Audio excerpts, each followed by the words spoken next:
Vamos, patria, a caminar, yo te acompaño. Yo bajaré a los abismos que me digas. Yo me quedaré ciego para que tú tengas ojos. Yo me quedaré sin voz para que tú cantes. Vamos, patria, a caminar, yo te acompaño. Y vean dónde me encuentro. No es en la antigua Sapunudí. Me encuentro en un lugar histórico de nuestra bella ciudad de Guatemala. Estoy en el convento de la Merced. Hoy es un museo. Para algunos adultos que me estén escuchando, recordarán que aquí era un hospital, pero en la actualidad este lugar ha sido restaurado, rescatado, y ahora es un museo, y es un sitio que todo guatemalteco debe conocer como parte de los tesoros que guarda nuestro centro histórico de la ciudad de Guatemala. Y aquí, de este bello lugar, vamos a trabajar hoy nuestra primera clase, y el área que vamos a estar trabajando es el área de literatura. Les voy a pedir que en su libro de texto, en la página 188, está escrito este título, y es La literatura guatemalteca de 1954 a 1980 aproximadamente. Recordarán ustedes, en las clases anteriores vimos lo que se conoce como la primera parte de la centuria. Ahora vamos a conocer casi el final de esa centuria. Y nos vamos a centrar específicamente en este año, 1954. ¿Qué estaba pasando a nivel mundial y en Guatemala? A nivel mundial, como ustedes recordarán, hacía muy poco que se había terminado la Segunda Guerra Mundial. Y entonces, el resultado de esta situación generó que existieran dos grandes potencias, Rusia y Estados Unidos. Estas dos potencias tenían como fin que su sistema económico, su sistema de gobierno, su sistema político, pues lo adquirieran los países. Y después de que habíamos pasado por dos grandes guerras, esto generó otro conflicto, lo que se le conoció como la Guerra Fría, y la guerra entre estas dos potencias. ¿Qué pasaba con América? ¿Qué pasaba con los países latinoamericanos? Bueno, estaban gobernados por presidentes de corte militar, gobiernos militares, dictaduras incluso, que le convenía a esta potencia de Estados Unidos que fueran gobernados así, para poder velar el orden, entre comillas, ¿verdad? Y cualquier movimiento de democracia era inmediatamente vedado, porque lo que les interesaba era que cuidaran sus bienes económicos estos países. Y entonces, ¿qué pasaba? Los intelectuales de la época no estaban de acuerdo, y muchos no se unieron a lo que esto generó en Guatemala, un conflicto interno, porque estaban cansados de este tipo de gobierno, y entonces nacieron varios grupos que le llamaron grupos insurgentes o grupos de guerrillas. Y entonces estos grupos se fueron y combatieron en las montañas, pero muchos no se fueron, pero sí combatían a través de su pluma, a través de sus escritos, a través de sus novelas y de sus poemas. Prueba de ello es el poema que yo daba en la parte de motivación, Vamos, patria, a caminar, yo te acompaño, escrito por Otto René Castillo, un poeta precisamente de esta época, y que era un joven entusiasta, muy estudioso, muy hábil, estudiante de Derecho, y por su habilidad se gana una beca y se va a estudiar a Alemania. Lamentablemente regresa a Guatemala y es asesinado vilmente. Entonces, todo este grupo de intelectuales denuncia y nace una literatura de protesta, y como les decía, era una literatura de denuncia por el momento histórico que estaba viviendo Guatemala. Entonces, debido a este momento que estaba pasando Guatemala, se genera un conflicto armado que dura 36 años y que termina en 1996 en la firma de los acuerdos de paz. Pero durante ese periodo, en lo que es el área de la literatura guatemalteca, nacen dos grupos, lo que se le conoció el REIN 60 y lo que se conoció como el Grupo del 78.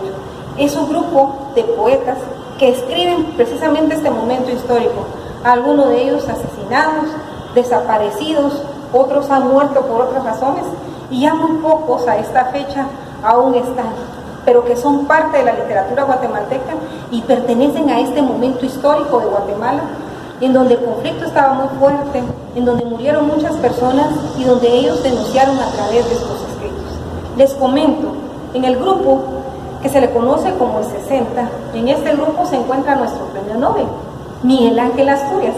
Él era embajador de Guatemala en Francia y en este tiempo pues se les prohíbe y no pueden renovar sus pasaportes, y esto obliga a que él pase más tiempo en Francia, pasando tiempos en Argentina, otras en México, pero así fue su tiempo durante varios años, y estando precisamente en el exilio, escribe Los ojos de los entregados, Mulata de Tal, y recibe uno de los grandes premios que lo hizo uno de los grandes literatos de Guatemala, el Premio Nobel de la Literatura.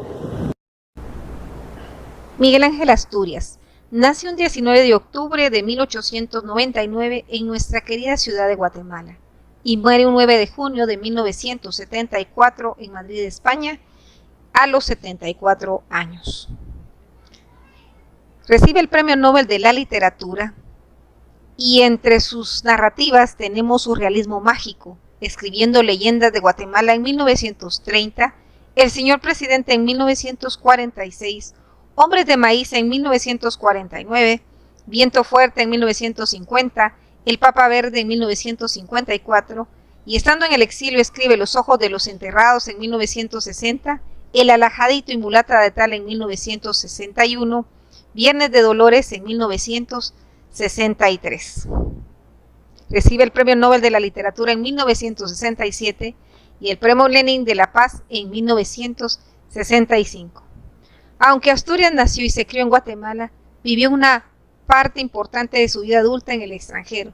Durante la primera estancia en París, en la década de los años 20, estudió antropología y mitología indígena. Algunos científicos lo consideran el primer novelista latinoamericano en mostrar cómo el estudio de la antropología y de la lingüística podía influir en la literatura. En París, Asturias también se asoció con un movimiento surrealista. Se le atribuye la introducción de muchas características del estilo modernista en las letras latinoamericanas. Como tal, fue un importante precursor del boom latinoamericano. Y como les decía, es en este momento, estando en el exilio, cuando Miguel Ángel Asturias recibe el Premio Nobel de la Literatura. Recordemos que sus viajes estaban entre México y Argentina, y es ahí donde él recibe el premio, lejos de su tierra, lamentablemente. Otto René Castillo, el que escribe el poema con el que iniciaba la clase, Vamos patria a caminar, yo te acompaño, en donde es un vivo reflejo de este tipo de literatura de protesta que se daba en ese tiempo. Lamentablemente, pues, él es asesinado y pues no tenemos más de lo que él nos pudo haber aportado de la literatura. Como les comentaba, durante ese tiempo, muchos de los estudiosos, de los letrados, eran asesinados. Ese tiempo en que Mario López Larrabee también es asesinado, Fuentes Mohr, Colón Argueta, los grandes pensadores que tuvo Guatemala y que hay a la fecha, ¿verdad? ¿Qué se les llamó generación del 78 o grupo del 78? Porque es precisamente en este año que nace este grupo o se destaca. Entre ellos tenemos a los más conocidos, Luis Alfredo Arango, tenemos a Ana María Rodas y a Carmen Matute. Sobre todo voy a resaltar un poco aquí a Ana María Rodas, que es la fundadora de este movimiento. Es una poeta, es narradora, es ensayista y es considerada una de las grandes escritoras latinoamericanas. Ella funda lo que se conoció el RIN 78 o el grupo de poetas de ese tiempo. Y bueno, ha recibido varios premios, entre ellos en Miguel Ángel Asturias en el año 2015 fue nombrada ministra de Cultura y Deportes. Entonces tenemos a los grandes. Entonces en la página 191 ustedes pueden encontrar más información de estos literatos que pertenecen a este grupo del 78. Con esto cerramos esta primera clase de literatura. La literatura que hoy aprendimos se conoce como la literatura de 1954 a 1980. No, los autores o los estudiosos de la literatura no le han puesto un nombre, pero es una literatura, les decía, de protesta. Es una literatura en donde se escribió mucho acerca del momento histórico que estaba pasando en Guatemala. También ahí se resalta un escritor, Severo Martínez, que presenta su libro La Patria del Criollo, que es uno de los textos obligatorios que se leen en todas las cajeras cuando uno va a estudiar a la universidad.